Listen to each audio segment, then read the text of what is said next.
My boyfriend reset his old iPad Pro and gave it to me. Usually I'd start with a blank case, but this one already came with 2 rules. The 2 stickers on it were in my style, but here's the catch. He didn't want me removing them. I spent months with it, treating it like a mini laptop because of the magic keyboard case.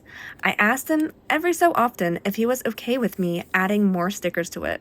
He said he was. Over and over again, he said he was. Finally, I sat down to make it more mine while respecting his wishes.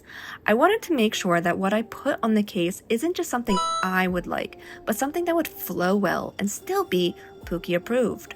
As for the stickers I couldn't remove, the one sticker is for his friend's passing. He passed away out of the blue a few years ago, and the other is his favorite number. I only use stickers of my own art and creation because it's what felt right. Rob is part of the reason I put myself and my art out there after all. I knew if it was my own art, he would approve of it regardless, but still, I wanted to be sure it was Pookie approved. Therefore, here's what I chose to decorate Pookie's iPad case with. 4 snowboarding stickers because we're both snowboarders and that's actually how I met him. My short-term sacrifice for the long-term goal sticker because it is our motto and something we both say to each other when we make sacrifices for our long-term goals. Super matcha lover! Because he is obsessed with this original dragon character I created and we both love our dose of matcha lattes. Can you guess how I created this design? Everything is figure-outable. One of the very first few things I said to him when I first met him, and something he reminds me every so often when I mess something up.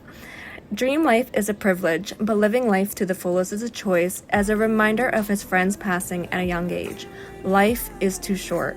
You never know when someone will be gone or when you will be. Therefore, don't waste it. I saved the corner of a space for a new design in the making. Follow along to see what the missing puzzle piece will be. I have plans. But for now, what do you think? Do you think Pookie approved of it? Let me know in the comments down below. You can find any of these designs and more in the shop, but I'll include the links in the description. For some reason, I also just realized I have an empty back case, so what do you think? Should I make a part 2? If you made it this far, thank you for watching. See you in the next one. Toodaloo!